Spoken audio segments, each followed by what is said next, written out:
Trademark, पोशाक, style, handbag, briefcase और भारी शब्द, ये ऐसी चीज़ें हैं जो लोगों को इम्प्रेस करेंगी आपकी तरफ।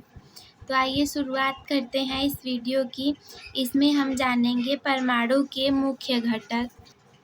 परमाणु के मुख्यतः 3 मुख्य घटक हैं, इलेक्ट्रॉन, प्रोटॉन एवं न्यूट्रॉन, जो कि आप लोगों को पता ही होगा।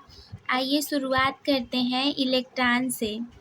इलेक्ट्रॉन का आविष्कार 1897 ईस्वी में इंग्लिश वैज्ञानिक सर जे थॉमसन ने कैथोड किरणों के अध्ययन के फलस्वरूप किया था। मतलब इलेक्ट्रॉन को जे थॉमसन जी ने खोजा था 1897 ईस्वी में कैथोड किरणों के द्वारा। ये तो आप लोग को याद होगा वो ट्रिक, ईटा पर नाच। ईटा इलेक्ट्रॉन की खोज जे थॉमसन, पर से प्रोटॉन की खोज रदरफोर्ड, नाच से न्यूट्रॉन की खोज चैडविक। बस वही चीज़ है। ये अति सूक्ष्म ऋण आवेशित मूल कण है। मतलब इलेक्ट्रॉन पर ऋण आवेश होता है। एक इलेक्ट्रॉन पर इकाई ऋणावेश होता है। इलेक्ट्रॉन का द्रव्यमान 9.1 × 10⁻31 किलोग्राम है, जो कि हाइड्रोजन के द्रव्यमान का लगभग 1/1837 है। देखा आपने, ये अननोन फैक्ट। सभी परमाणुओं में इलेक्ट्रॉन होते हैं। इसे हम इलेक्ट्रॉन 1e1 E- से प्रदर्शित करते हैं। नाभिकीय अभिक्रिया में इसे -1e0 से प्रदर्शित करते हैं। आप लोगों ने ई देखा होगा, E- देखा होगा, लेकिन ये दोनों चीज़ें आप लोग के लिए नई होंगी। तो बस यही सारी चीज़ें हैं इस वीडियो में जो कि आप लोग के लिए नई होंगी। इसकी त्रिज्या 1.8 × 10⁻13 सेंटीमीटर होती है। इलेक्ट्रॉन का द्रव्यमान तथा विद्युत आवेश का अनुपात स्थिर होता है। E/m बराबर इलेक्ट्रॉन का आवेश बटे इलेक्ट्रॉन का द्रव्यमान। मतलब E संबंधी m का जो अनुपात होगा, हम इलेक्ट्रॉन के आवेश में इलेक्ट्रॉन के द्रव्यमान से भाग देंगे तो हमें 1.759 × 10⁸ मिलेगा, जिसका मात्रक होगा कूलाम प्रति ग्राम, और ये अनुपात स्थिर होगा। The negative charge of electron, electron का ऋण आवेश परिमाप -1.602 × 10⁻⁻19 कूलाम होता है। अगला दूसरा मूल कण है हमारा प्रोटॉन। प्रोटॉन की खोज गोल्डस्टीन ने सन 1886 में की थी। बाद में रदरफोर्ड ने 1919 ईस्वी में इसे प्रोटॉन का नाम दिया।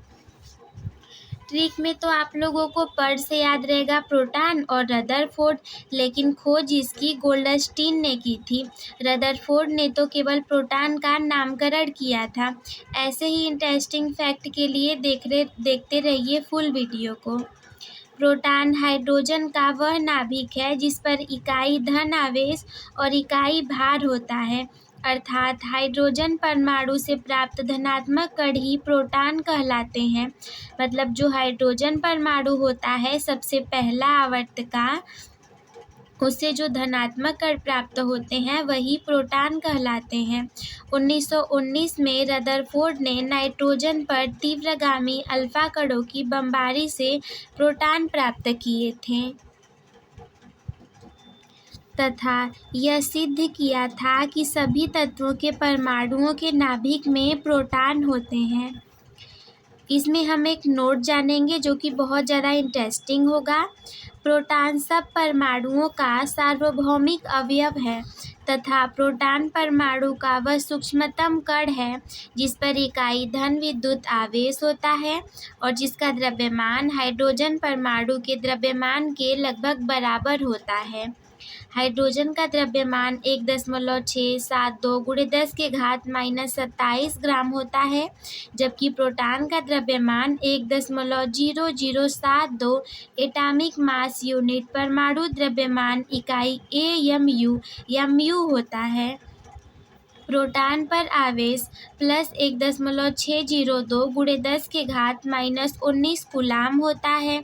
इसे हम P से तथा नाभिकीय अभिक्रिया में 1p1 से प्रदर्शित करते हैं। इसकी त्रिज्या 10⁻⁻13 सेंटीमीटर होती है। तीसरा और अंतिम कण है न्यूट्रॉन।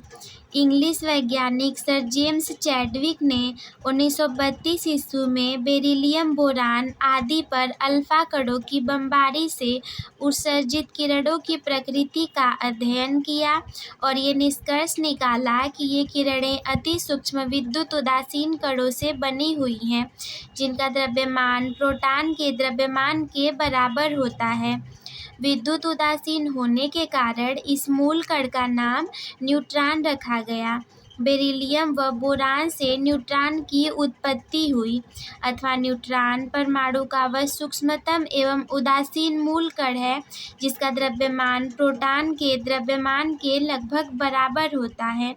मतलब न्यूट्रॉन का द्रव्यमान लगभग प्रोटॉन के द्रव्यमान के बराबर होता है। इसे हम स्मॉल n से तथा नाभिकीय अभिक्रिया में 0n1 से प्रदर्शित करते हैं। इसकी त्रिज्या 10⁻⁻13 सेंटीमीटर तथा द्रव्यमान 1.6750 × 10⁻⁻27 किलोग्राम होता है।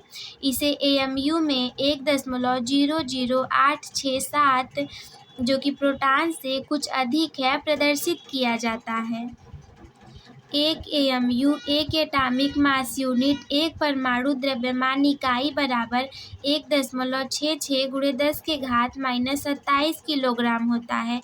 इसमें कुछ चीज़ें ऐसी रही होंगी जो आप लोग को नहीं समझ में आई होंगी, कुछ नहीं रही होंगी।